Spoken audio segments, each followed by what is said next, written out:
He's probably Lily's type physically, but she already blocked him. Not bad.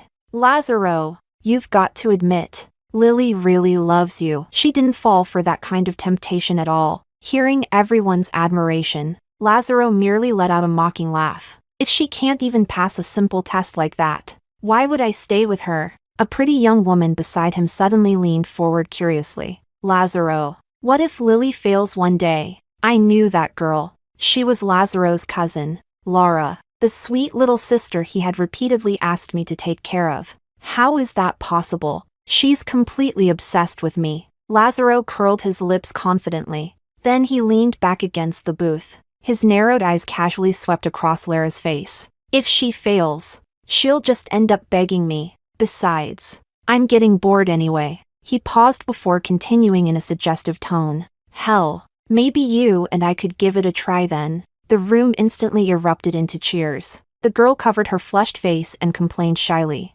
What are you saying in front of everyone, Lazaro? I was so absorbed in watching that my phone suddenly chimed. Lily, come meet my uncle tonight. He just came back for the holidays. Looks like the 14th test was about to begin. Chapter 2. Lazaro had told me about his uncle long ago. His childhood had been difficult, and he only returned to the family after growing older. Yet he was disciplined, composed, and incredibly shrewd. With decisive methods alone, he had reclaimed and secured the position of family head. I could tell that Lazaro, as a member of a branch family, admired this man greatly, and I had secretly wondered what he was really like, until those slightly rough fingertips brushed across my palm during our handshake. I stared at the man's sharply defined features and piercing eyes. For a brief moment, I froze. Damn, he really hadn't changed at all. Still unfairly attractive. It was this very face that, despite seeming so distant and untouchable, had once made me lose control and trace every detail of it again and again. When I came back to my senses, he had already released my hand. Pressing his lips together, the man spoke in a low voice. Hello, nice to meet you. I'm Calvin, Lazaro's uncle. He looked exactly as though we were meeting for the first time. At that moment, Lazaro finally arrived. What he saw was Calvin and me standing awkwardly face to face. Understanding immediately, he smiled and led us into the restaurant. Sorry, uncle, I'm late. Lily didn't neglect you, did she? At those words, Calvin's deep eyes landed on me. He hadn't said a single thing, yet my body nearly went weak. My high heels slipped to one side. A strong hand caught me by the waist. The heat of his body spread through me before he quickly let go. His polite voice sounded beside my ear. Are you all right? And right then, I remembered. A snowy winter night in Country A. Inside a cramped basement apartment. He had looked at me with that same gaze. His warm palm braced between me and the bed. Again and again, he asked, Are you all right? Polite, and yet somehow not polite at all. My throat suddenly felt dry. Without thinking, I ran my tongue lightly across my lips. Damn, Lazaro had actually found him. That unattainable moonlight of mine. Chapter 3. During dinner, Lazaro seemed even more excited than usual. He kept making conversation whenever there was a lull. He said, Uncle, a lot of people say we look alike. They say it's fate. What do you think? The man's expression didn't change. He simply gave a quiet hum in acknowledgement. Only his gaze drifted subtly in my direction. I immediately lowered my head and took a few more bites of vegetables. Meanwhile, Lazaro continued laughing cheerfully. But I still think you're more handsome. Uncle, I have a lot to learn from you. Calvin said nothing. He merely nodded lightly, until Lazaro seemingly asked out of curiosity. Uncle, what do you think of my girlfriend, Lily? The man's gaze suddenly froze. Lowering his eyes, he took a sip of wine. After a long pause, his Adam's apple bobbed. Then he said, She's very nice. Yet when he said it, he never looked at me, right? Lily's beautiful. She has a great figure, and she's always saying she can't live without me. Before Lazaro could continue boasting, Calvin stood up and headed for the restroom. A few minutes later, Lazaro, who was sitting beside me, followed him. He stopped Calvin as he came out. Uncle, can I ask you for a favor? What is it? I want you to test my girlfriend. Test what? For the first time, a trace of emotion entered Calvin's otherwise calm voice. Seeing his confusion, Lazaro quickly explained.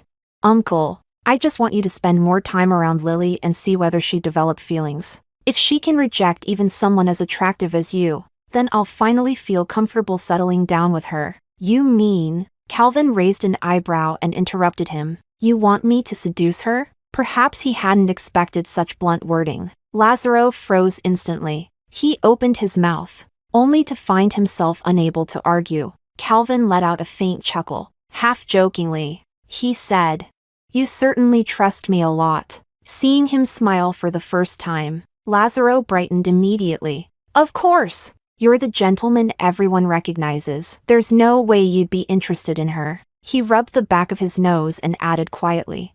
Not that Lily isn't great, but she's definitely not the same kind of person as you. Is that so? Calvin murmured softly to himself. A faint smile lingered on his lips. Every word of it was transmitted into my ears through the listening device. Chapter 4. After dinner, the slightly tipsy Lazaro insisted on driving Calvin back to his hotel. On the ride back, he even chose to sit in the front passenger seat himself. He was really pulling out all the stops for this test. I sighed inwardly. Then Calvin and I took our seats in the back. As if by unspoken agreement, we both sat by our respective windows. The space between us felt as vast as a galaxy. The road was unexpectedly bumpy. Warm yellow lights flickered through the car windows. Their glow danced across his profile, casting shifting shadows over his handsome features, making him seem even more restrained, even more untouchable. Then, a faint snore came from the front seat. At that very moment,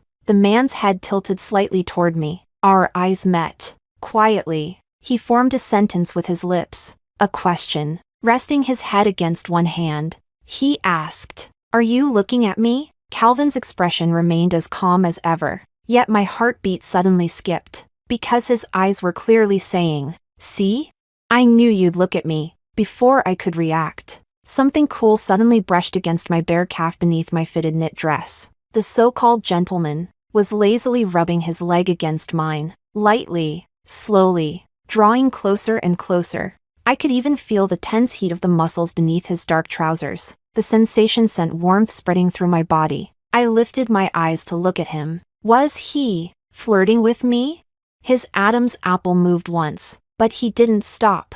Instead, he loosened his tie slightly and smiled with casual ease. So your taste has gotten younger? Lily. My name was never spoken aloud, only shaped silently with his lips. Yet coming from him again, it somehow sounded intimate, lingering, dangerously so. At some point, the snoring from the front seat had disappeared. Before I could answer, Lazaro suddenly turned around as if awakened by the conversation. His gaze tightened as it moved between us. You two knew each other before? Chapter 5. The air froze for a moment. Calvin spoke first. I just remembered we met before in Country A, apparently recalling what my circumstances had been like back then. Lazaro visibly relaxed. Turning back around, he laughed. Then you two really are connected by fate. But he was paying so much attention to our expressions that he had no idea what happened the moment he turned away, hidden from everyone's sight.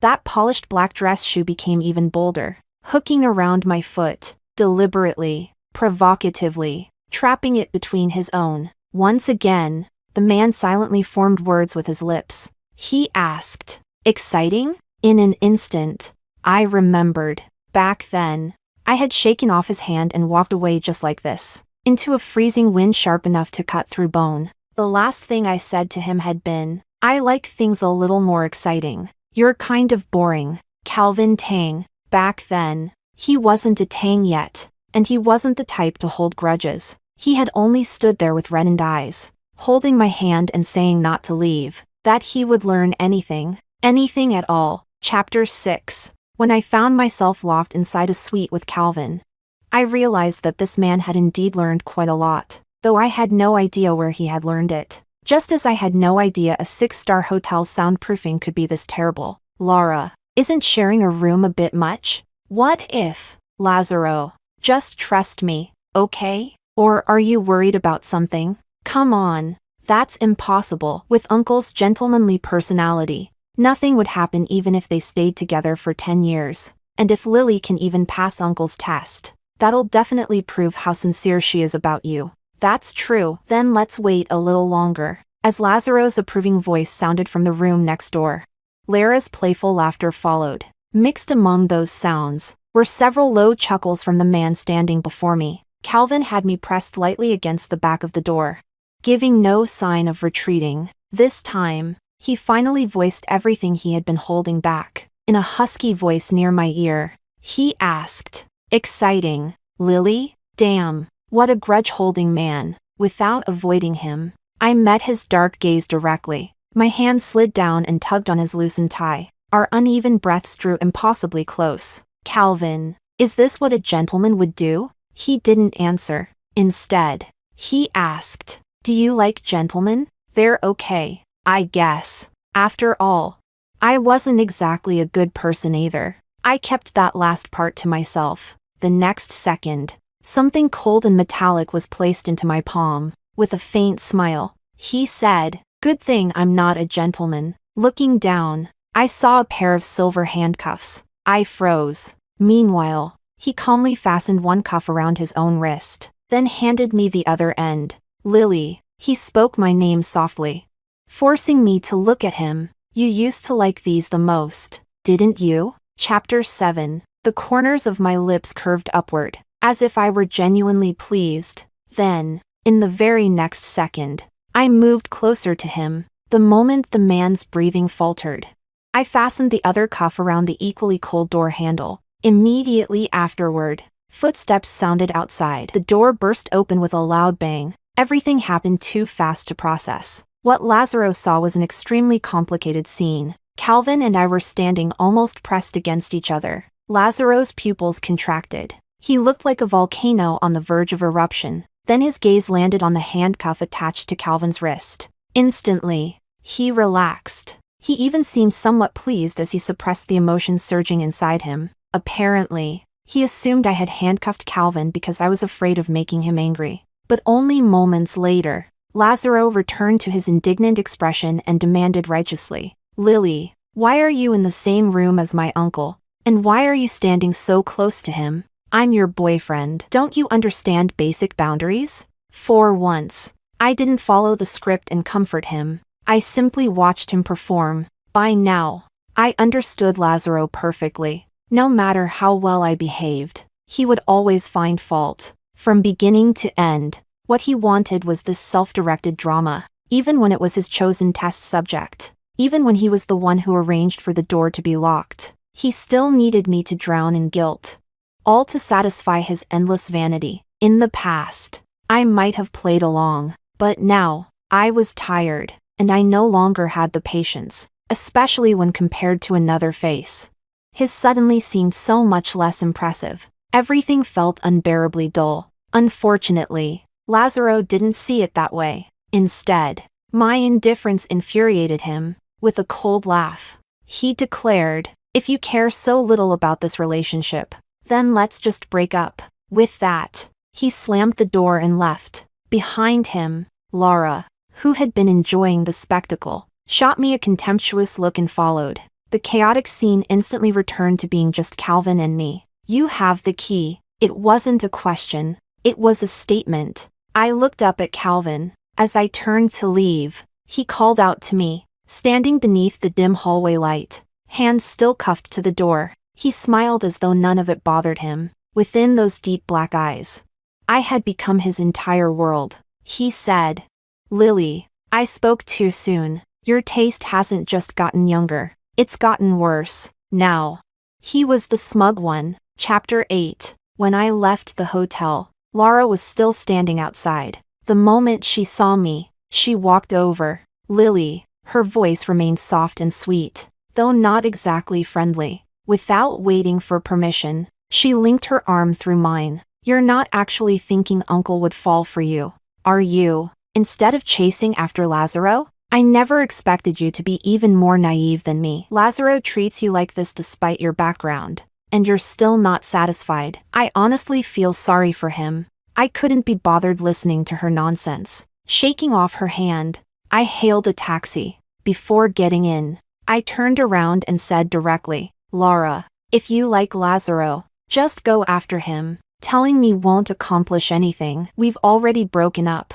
Her face immediately shifted between pale and red. Whatever she wanted to say was cut off as I shut the car door, finally blocking out the unnecessary noise. Lara's family stood fairly low even among Lazaro's extended relatives, but she knew how to act cute and read the room. That made her quite popular. Still, she only ever revolved around Lazaro. Anyone with eyes could see her intentions. I had simply chosen to ignore it. After all, Lazaro never really crossed the line. His behavior stayed at the level of flirtatious words, and I wasn't exactly deep myself. What I cared about was only a handsome face. Although we had broken up, not just Laura but almost everyone assumed it was only temporary. Sooner or later, I would go back and win Lazaro over. They even organized a gathering behind my back. My own family didn't want to lose the opportunity to strengthen ties with the Tang family either, so they helped trick me into attending. When I arrived, Lazaro was already seated in the center of the room with his arm around Laura, drinking enthusiastically. As he drank, he kept pouring alcohol for the blushing Laura beside him. When he noticed me, he merely raised an eyebrow before returning to his drink. One of his friends laughed awkwardly and tried to persuade me. "Lily, don't take it the wrong way. Lazaro's just trying to make you jealous and let you experience what it's like to chase after him. Just go comfort him and everything will be fine." I frowned, genuinely confused. Why would I comfort him? He was the one who suggested breaking up. He was also the one who locked the door. I truly couldn't think of a single reason why I should be the one apologizing. Not to mention, looking at that once handsome face now twisted by alcohol. I didn't even feel like speaking. My question completely stunned him. For a long moment, he couldn't come up with a response. Then a familiar voice called out to me, "Hello, we meet again." I turned around. Calvin was sitting at another table, smiling faintly in my direction, if not for the fact that, after I sat across from him, he mischievously nudged my leg under the table with his foot. He would have looked perfectly polite. Chapter 9. I was starting to suspect Calvin had attended some questionable finishing school somewhere. The last time, I had literally handcuffed him to a door, yet he still refused to give up flirting with me. Dressed in a black turtleneck sweater, he looked restrained and respectable. His sharp features appeared even more composed and untouchable. On the surface, he casually sipped his drink, politely acknowledging the endless compliments directed his way. But beneath the dark tablecloth, those long legs of his crossed every boundary without hesitation. Last time it had only been inside a car. This time, it was right in the middle of a gathering. He was becoming bolder and bolder. I shot him a warning look, only to find myself falling into the depths of his dark eyes. The curve of his lips never changed. Meanwhile, those black Chelsea boots began brushing rhythmically against the pointed tip of my red high heel, little by little, pressing forward, until my territory was completely occupied, sending waves of tingling warmth through me. Just then, a gossip-loving guest beside me whispered, "Lily, what? Are you interested in Mr. Tang too? My advice? You'd better hurry up and make up with Lazaro. That old-fashioned giant isn't someone just anyone can reach. Some people even say he's not interested in women." I couldn't help smiling as I took a small sip of wine. He is pretty old-fashioned. As for the rest, at that point, I looked directly toward the man and raised my glass. Under countless curious gazes, I smiled. "Mr. Tang, care for a drink?" His Adam's apple moved. Only after a long pause did he respond with a simple, "MHM." The veins on his long fingers stood out as he gripped the wine glass. No one paid attention to what seemed like an ordinary toast, and no one knew that at that exact same moment, my high heel was quietly tracing its way up the leg of his dark trousers, higher, until it reached the tense, heated muscle of his thigh. Then, seemingly by accident, slid slightly inward, stopping at the last possible moment. A low, muffled sound came from the other end of the table, followed by a concerned voice. "Mr. Tang, are you all right? Flirting?" It wasn't as though I didn't know how. Chapter 10. Perhaps I had been too focused. At some point, I stopped noticing the sounds around me. The constant persuasion ringing in my ears had fallen silent. Two figures cast shadows over me. Lazaro and Lara had walked directly to my side. His eyes remained fixed on me, as though waiting for something. I'm planning to give things a try with Lara. Aren't you going to say anything? Lily. My name was squeezed out through clenched teeth. Slowly withdrawing my foot, I stood and raised my glass. Then I wish you two a lifetime of happiness. Seeing Lazaro's face darken as he prepared to speak again, I immediately cut him off. Excuse me, I need to use the restroom. Without giving him another glance, I walked out of the hall. After turning a corner, I headed not toward the restroom, but toward the club's exit. This gathering was truly a waste of time. I had barely finished the thought when a large hand suddenly pulled me into a private room. The space was dimly lit. Luxurious velvet furniture could be seen through the darkness. Large stretches of plush carpeting covered the floor. The room was clearly far more lavish than the others. Everything about it felt unusual. A man's breathing echoed beside my ear. Soft, dangerously intimate, a familiar, husky breath. Without resisting, I allowed myself to be led to a crimson velvet sofa. Calvin knelt before me on one knee. Loose strands of black hair cast scattered shadows across his forehead. Lily. He spoke my name, his dark eyes fixed on me like a predator watching its prey. Then his well-defined fingers caught hold of a silver glint hidden beneath the black turtleneck. Slowly, deliberately, he pulled it downward. Before I could marvel at the clever design of the sweater, I saw it. Around that pale neck was a black collar adorned with silver willow-like detailing. Attached to it hung a slender silver chain. Under the dim lighting, it reflected a mesmerizing sheen, swaying gently, back and forth. My heartbeat accelerated with it. Back then, during the years when we were both poor, I had stubbornly forced that outrageous thing around his sensitive, rigid neck. At the time, Calvin had asked in a trembling voice, "Do we really have to do this?" Now, there was nothing either of us lacked. Outside the room, distant voices and laughter filled the air. I asked, "You're not afraid anymore?" He placed the silver chain into my palm, tilting his head back as though offering a sacrifice. He looked impossibly obedient. Then he said, "I wouldn't have it any other way." Chapter 11. This was a temptation no hunter could resist. I tightened the silver chain and pressed my forehead against his. "Calvin, I've already rejected you once." What I meant was, I didn't have the patience, nor would I push him away a second time. He would have to bear the consequences himself. Moving downward, I lightly bit the prominent Adam's apple at his throat. A muffled groan escaped him involuntarily, and his breathing immediately lost its rhythm. Instinctively, he reached toward my face. I tugged the silver chain, stopping him. "Be good. I haven't said you can start yet." Rising to my feet, I looked down at him. My gaze traced every contour of his face, little by little, until I noticed the muscles in his arm, tense with restraint, veins standing out clearly beneath the skin. Then I leaned in and kissed him. The air between them grew chaotic. After years apart, intense, overwhelming emotions surged free all at once. He kissed like a beast wounded by abandonment, carrying both resentment and caution. Something inside my chest trembled softly. My fingers slipped into his thick hair, gripping it again and again. Between breaths, I called his name. "Calvin, I'm here." His answer came in the form of an even deeper hunger in his eyes, and a fiercer determination. Before I knew it, I had sunk into the soft velvet cushions. In my dizzy haze, a commotion suddenly erupted outside the room. It sounded as though someone was searching for me. Lazaro's voice was especially distinct. "Didn't she say she was going to the restroom? Where is she?" "Lazaro, calm down. Maybe Lily wasn't feeling well and left already." Right then, the sound of someone rattling the door echoed from outside. My body instinctively stiffened. I turned toward the entrance.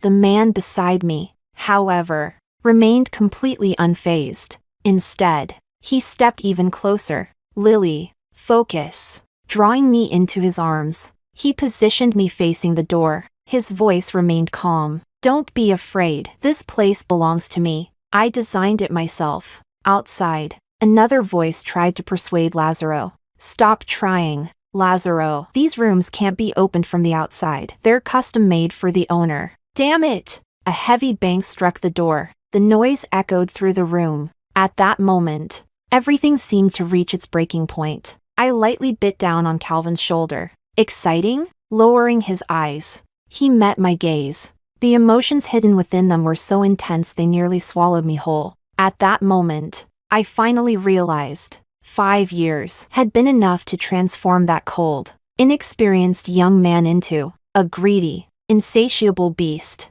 Chapter 12. 5 years ago, in Country A, the endless winter was an inescapable nightmare for the poor. That was also when I found Calvin. I was poor, and I wasn't a good person. So when I saw a young man crouching on a street corner, with nowhere to go, my first thought was simple. He could probably help me with a lot of work and get us through the winter, and with a frame much larger than mine.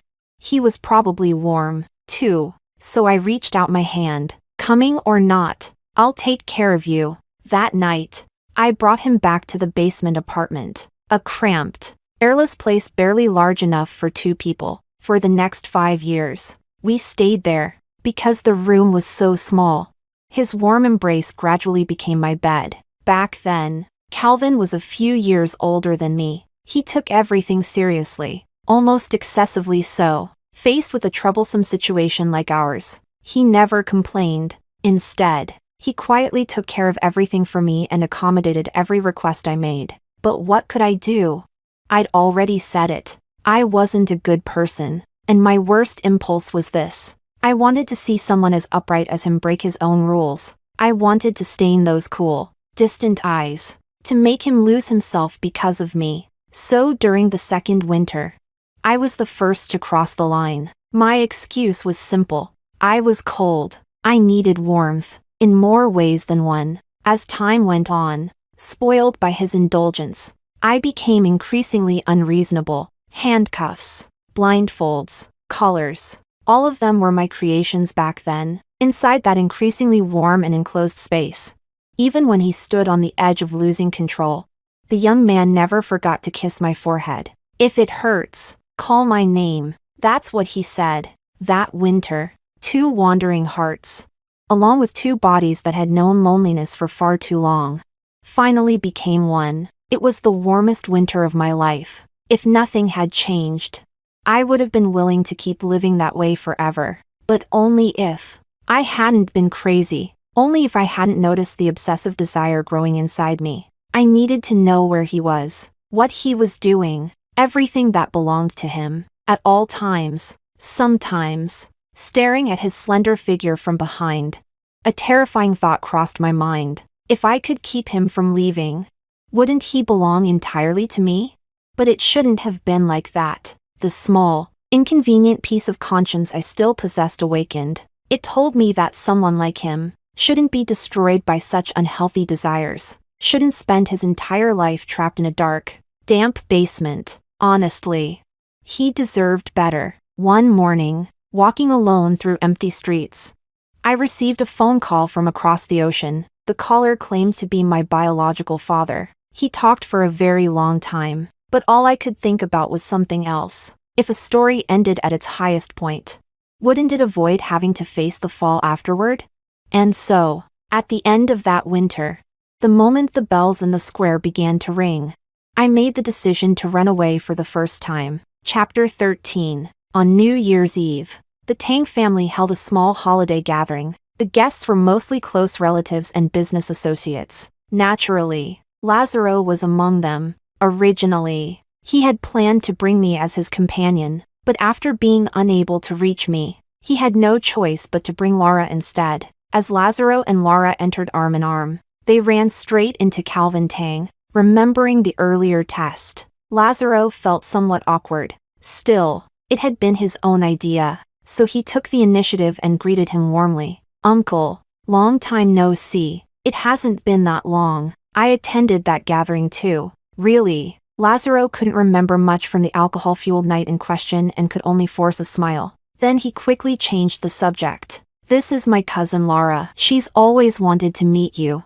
"What about Lily?" Lazaro froze when he was interrupted. He didn't even register how intimate the way Calvin addressed me sounded. Instinctively, he answered vaguely, She wasn't feeling well. We'll talk about it later. As though admitting we had broken up was somehow humiliating. Is that so? Calvin smiled faintly. The same familiar question. For some reason, a wave of irritation washed over Lazaro. For once, he forgot his manners. Without even saying goodbye, he walked past the uncle he had admired for so long, and entered the banquet hall. Yet the first person he saw wasn't anyone else. It was me, dressed elegantly and seated in the center of the room. Calvin had given the seat of honor to me. Raising my glass politely yet distantly, I welcomed them and invited them to sit. And for the very first time, Lazaro realized something was wrong. Chapter 14. After dinner, the gathering moved on to a New Year's Truth or Dare game.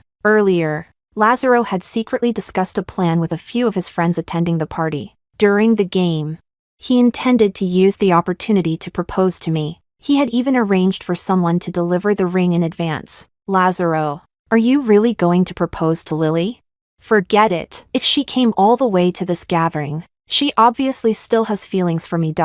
Besides, she was willing to handcuff Uncle before. She was definitely just acting out of anger. I'll propose and smooth things over. Damn, Lazaro. That's actually pretty romantic. Reading the text through my hacking software, I almost laughed from irritation. With reasoning like that, there probably wasn't anything else worth seeing, so I remotely uninstalled the program. The game began. The very first round landed on me. I chose truth. The person asking the question happened to be one of Lazaro's friends. He shot Lazaro a meaningful look before excitedly asking, "Is the person you like here tonight?" The moment the question was asked, Lazaro's gaze locked onto me. I didn't look at him. After a long silence, I finally answered, "Yes." The moment the answer left my mouth, the room erupted with cheers. Lazaro immediately sat up straighter, unable to hide the satisfaction on his face. I knew exactly why he looked so pleased.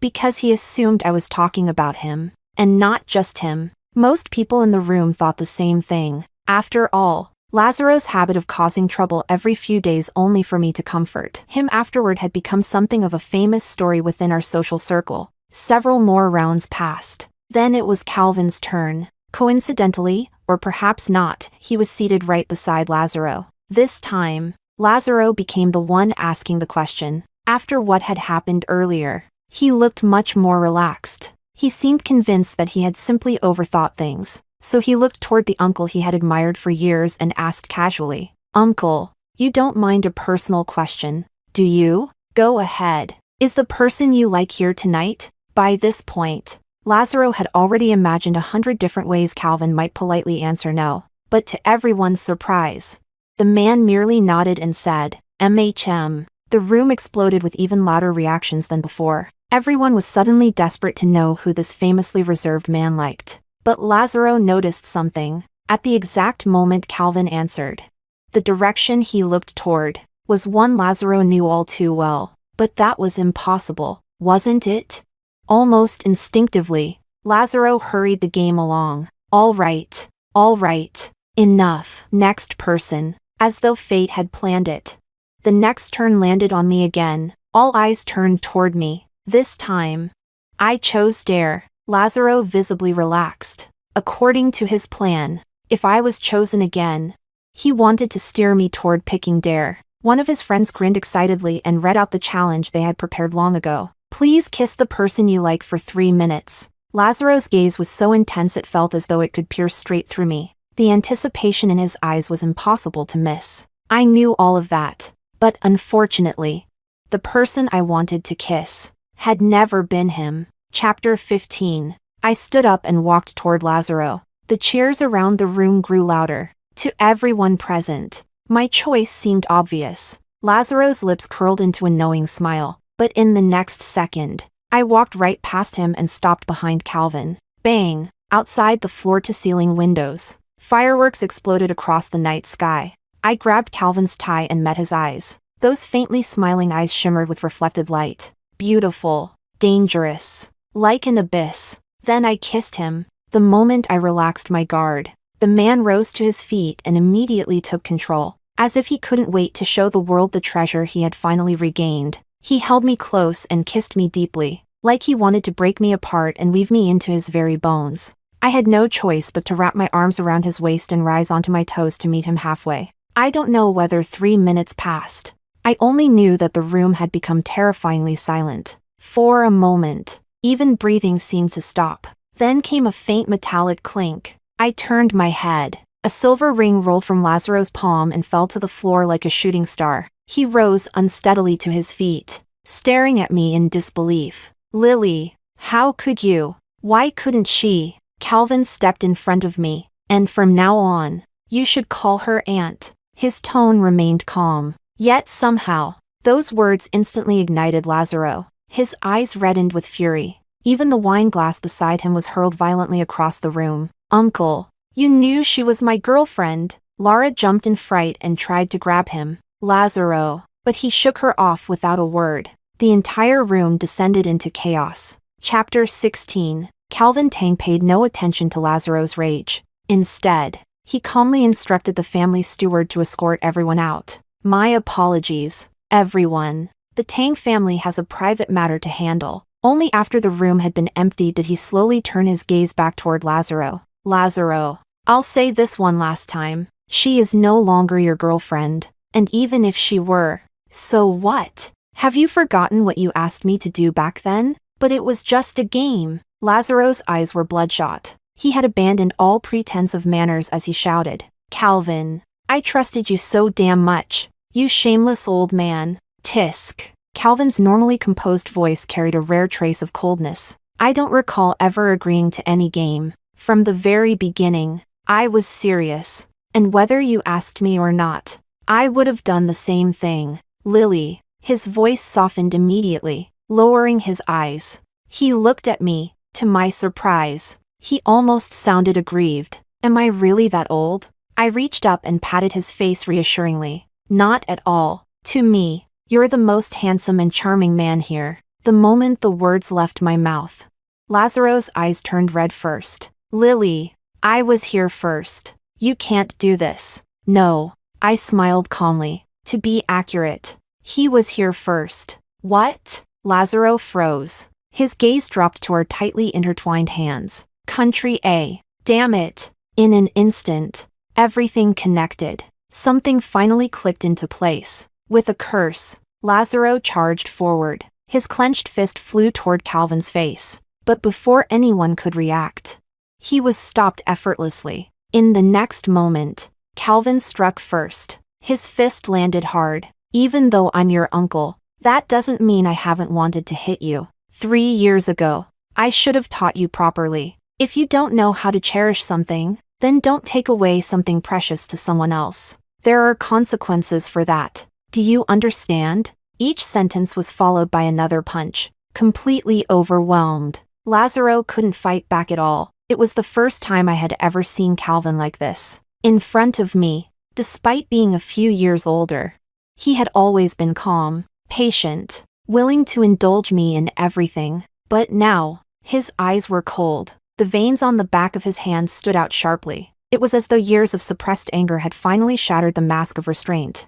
That night lasted quite a while. Lazaro ultimately left for the hospital on a stretcher. He wouldn't be leaving for at least 2 or 3 months. The entire time, I never tried to stop it, partly because someone with Lazaro's way of thinking genuinely needed a wake-up call, and partly because the Calvin of that moment was surprisingly captivating, especially with blood staining his knuckles. Chapter 17. After that night, news that the Tang family's uncle and nephew had turned against each other because of a woman spread throughout their social circle. Everyone was discussing my methods. My family became even more enthusiastic, calling constantly and even talking about visiting in person. I simply turned off my phone and moved in with Calvin. Originally, I thought that would be the end of it, until a month and a half later, while Calvin was out, Lazaro came looking for me. He carried a stack of documents and a phone. Apparently, Calvin hadn't hit him hard enough. Oblivious to my impatience,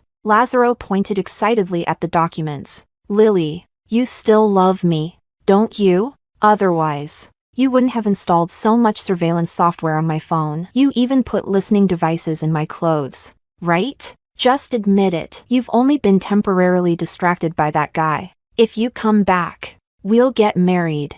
The ring appeared in his hand once more. His eyes searched my face triumphantly, looking for any sign of hesitation. So he had discovered it after all. I sighed. It was time to shatter those unnecessary fantasies. You can think of those things as one of my personal habits. It doesn't mean I liked you that much. What I like is the feeling of having everything I consider mine completely under my control. What are you talking about? Lazaro's expression went blank for a second before he instinctively asked. I didn't answer directly. Instead, I asked, Lazaro, you didn't actually love me that much either, did you? It's fair, really. Your face satisfied certain preferences of mine, so playing along with all those dramatic performances you staged wasn't that difficult. The documents crumpled in Lazaro's trembling hand. His voice shook as he interrupted. You knew all along, didn't you? Chapter 18. Sometimes, you really shouldn't expect too much from someone's intelligence.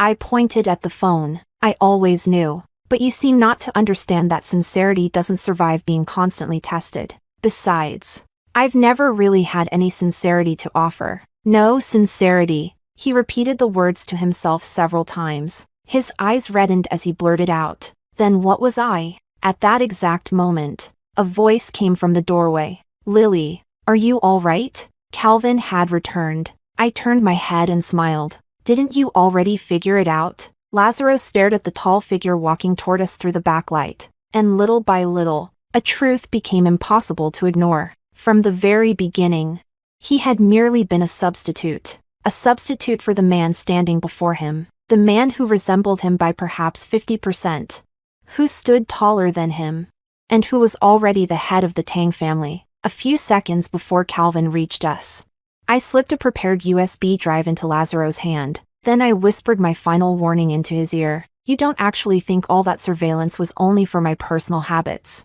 do you? If you keep bothering me, I don't mind making the backups of everything inside public. Lazaro had always been a reckless rich heir. He had gotten involved with plenty of questionable things behind the scenes. Naturally, all of that had been recorded as well. After Lazaro left in silence, Calvin wrapped his arms around me from behind, almost sounding jealous. He brushed lightly against the side of my neck. What did he say when he came here? Nothing. I told him to get lost. I turned my head. The evening sunlight painted his smiling eyes with a soft golden glow. For a moment, it overlapped with the smile of the young man who had once stepped into my life on that street corner years ago. And I thought, perhaps it was better if he never knew. Maybe tomorrow would be a good day to see a therapist. Chapter 19. In the end, I had still underestimated Lazaro, or perhaps I had never imagined he would go to such extremes. So when I received that anonymous text message, I panicked. It read, "If he's gone, will you come back to me?" I cursed under my breath. At that exact moment, the television news began reporting an explosion on Beltway B Highway. I remembered clearly. That was part of Calvin's route for the afternoon. My hands trembled uncontrollably as I flipped through my contacts. Unexpectedly, Calvin's call came first. The moment I answered and heard his steady breathing on the other end, the tension crushing my chest finally eased. He seemed to have anticipated my panic. His calm voice carried a reassuring strength. Lily, don't be afraid. Lazaro has been sent to Africa. And I'm fine. Check what I sent you. Only then did I notice the link he had posted in our chat. I clicked it. A monitoring application opened automatically, one I didn't even know had been installed. Inside was a highly visible location marker, along with countless surveillance feeds. That marker is me. I installed cameras everywhere I might go. My office, my car, my clothes. What are you doing? I interrupted urgently, as though stopping him would somehow hide the part of myself I was ashamed to admit. Yet I watched the location marker move closer and closer, until it reached the door, then slowly approached me. Calvin lowered his eyes and met my gaze. The moment I felt the urge to run, he pulled me into his arms, holding me so tightly it felt as though he wanted to fuse me into his bones. It's okay, Lily. I look forward to being watched by you. I want it. If possible, I'd give you everything, even my life, for the first time. His beautiful eyes shone with unmistakable stubbornness. His voice carried an almost reverent sincerity. I had never seen him like this before. I couldn't even find the strength to push him away. The only thing I managed to say was, "Are you crazy?" He didn't get angry. Instead, he laughed softly. I am. So you'll have to take responsibility for me. Watch me for the rest of my life." He gently rested his head on my shoulder. "Lily, don't abandon me again, okay?" Warm moisture touched the side of my neck, making my chest ache. Those tears felt like 5 years of loneliness finally spilling over, like an animal exposing its most vulnerable side. "Calvin, why are you only crying now? And why am I only now understanding the grief you never spoke aloud? I dragged you into the whirlpool, yet never taught you how to leave. I really was terrible, so allow me to be just a little worse." I stroked his hair gently. "All right, I'll take responsibility for you forever." A mad woman, a patient. Perhaps they truly were made for each other. Chapter 20. Calvin's perspective. Calvin's life lost its light completely after his parents were murdered. He became one of countless drifters in Country A, aimless, like a wandering ghost, until one day, a girl boldly extended her hand toward him. On a freezing winter night, just as his soul was about to freeze over, he took that hand. That girl was Lily. She always claimed she wasn't a good person, but honestly, Calvin had never met anyone kinder. In some ways, he was the truly unhealthy one. He would walk every street she had visited, collect everything she had touched. The difference was simply that he hid it well. He understood better than anyone what Lily liked, and what she hated, so he suppressed the overwhelming love inside him, remaining calm, principled, serious, giving her everything she wanted. But perhaps he hid it too well, or perhaps he miscalculated. Lily ran away. His soul ran away. Calvin often thought there was something he should have told her. For him, if his head did not fall at her feet, then carrying it on his shoulders felt like a burden. His obsession ran far deeper than hers ever had. But that kind of love would crush her heart, and so he was reduced to this, afraid even to speak her name, afraid that doing so would cause his soul to leave his chest. Then, after 1,825 sleepless nights, after Calvin finally regained the ability to search for her, after seeing her call another man her boyfriend, he decided to try a different approach, to reclaim his soul, perhaps with a few props, perhaps with a few tears. This time, his love would be neither too much, nor too little.